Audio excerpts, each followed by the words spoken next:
শোবিজের জনপ্রিয় নির্মাতা আশফাক নিপুণ ইন্ডাস্ট্রিতে সাহসী নির্মাতা হিসেবে খ্যাতি রয়েছে তার। বেশিরভাগ কাজেই সমাজের নানা অসঙ্গতি তুলে ধরেন তিনি। 2021 সালে দারুণ জনপ্রিয়তা পায় তার নির্মিত ওয়েব সিরিজ মহানগর। সিরিজের মুখ্য চরিত্র ওসি হারুনকে নিয়েও বেশ উন্মাদনা দেখা যায় দর্শক মহলে।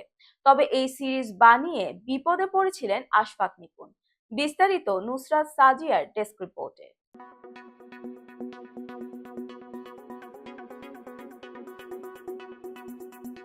নির্মাতা আশফাক নিপুণ বাংলাদেশের চলচ্চিত্র ও ওয়েব সিরিজের জগতে সাহসী একজন পরিচালক হিসেবে পরিচিত। তার কাজের মধ্যে সময়ের বিভিন্ন সামাজিক অসঙ্গতি ও প্রাসঙ্গিক বিষয়গুলোকে ফুটিয়ে তোলার প্রচেষ্টা থাকে। 2021 সালে তার পরিচালিত ওয়েব সিরিজ মহানগর বাংলাদেশ ও ভারতের দর্শকদের মধ্যে ব্যাপক জনপ্রিয়তা লাভ করে। সিরিজটি মুক্তির পর ওসি হারুন চরিত্রটি বিশেষভাবে আলোচিত হয়, যা জনপ্রিয় অভিনেতা মোশাররফ করিমের অভিনয়ের দক্ষতা ও সিরিজের শক্তিশালী চিত্রনাট্যের মাধ্যমে দর্শকদের মনে গভীরভাবে দাগ কাটে। তবে এই সাফল্যের আড়ালে নির্মাতা আশফাক নিপুণকে বেশ কিছু তিক্ত অভিজ্ঞতার সম্মুখীন হতে হয়েছে, যা নিয়ে সম্প্রতি একটি টেলিভিশন সাক্ষাৎকারে তিনি খোলামেলা আলোচনা করেছেন। আশফাক নিপুণ এক টেলিভিশন চ্যানেলে দেয়া সাক্ষাৎকারে বলেন, মহানগর ওয়েব সিরিজটি দুই বাংলারই অভূতপূর্ব জনপ্রিয়তা পেয়েছিল, কিন্তু সিরিজটি মুক্তির পর আমি কিছু সমস্যার সম্মুখীন হই, যা আগে কখনো প্রকাশ্যে আনিনি। তিনি আরও বলেন, মহানগর সিরিজটির সাফল্য উদযাপন করতে আমরা একটি পার্টির আয়োজন করি। সেই পার্টির পরদিনই আমার কাছে একটি প্রতিষ্ঠানের ফোন আসে।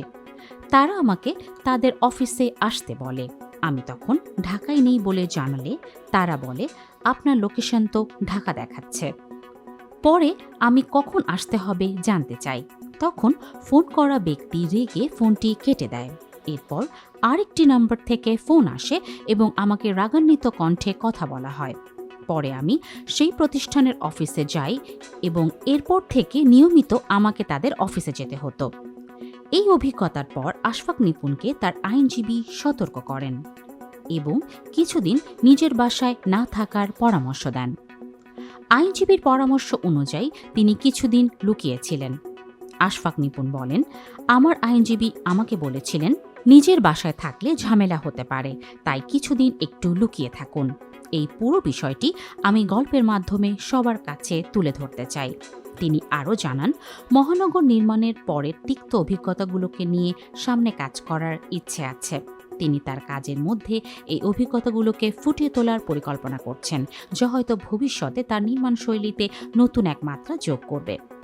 উল্লেখ্য, 2021 সালে ভারতীয় ওটিটি প্ল্যাটফর্ম হইচয়ে মুক্তি পায় মহানগর। এই ওয়েব সিরিজটি মুক্তির পর থেকেই দুই বাংলায় আলোড়ন তোলে। ওসি হারুন চরিত্রে মোশাররফ করিমের অভিনয় দর্শকদের মনে বিশেষভাবে প্রশংসিত হয়। সিরিজটির দ্বিতীয় কিস্তি মুক্তি পায় 2023 সালে, যা আগের মতোই দর্শক মহলে ব্যাপক সাড়া ফেলে। আশফাক নিপুণের সাহসী নির্মাণ শৈলী এবং সমাজের বিভিন্ন বিষয়ে তার নিবিড় পর্যবেক্ষণ তাকে অন্য নির্মাতাদের থেকে আলাদা করে তোলে। তার কাজের মধ্যে সমাজের অসঙ্গতি এবং মানুষের জীবনধারার জটিলতাগুলো উঠে আসে, যা দর্শকদের চিন্তার খোরাক যোগায়। এই ধরনের সাহসী নির্মাতা বাংলাদেশের চলচ্চিত্র জগতে নতুন দিগন্ত উন্মোচন করতে পারে। আশফাক নিপুণের সাম্প্রতিক বক্তব্য তার পরবর্তী কাজের প্রতি দর্শকদের আগ্রহ ও কৌতূহল আরও বাড়িয়ে দিয়েছে। সাক্ষাৎকারে নিপুণের বক্তব্য এবং তার নির্মাণ শৈলীর প্রতি তার দৃঢ় প্রতিজ্ঞা ইঙ্গিত দেয় যে তিনি ভবিষ্যতেও সাহসী এবং সমাজের বাস্তবতা তুলে ধরার জন্য নিরলস প্রচেষ্টা চালিয়ে যাবেন। তার কাজের মধ্যে সময়ের বাস্তবতা এবং সমাজের গভীরতর দিকগুলো তুলে ধরার যে প্রচেষ্টা, তা তাকে বর্তমান প্রজন্মের একজন গুরুত্বপূর্ণ নির্মাতা হিসাবে প্রতিষ্ঠিত করেছে।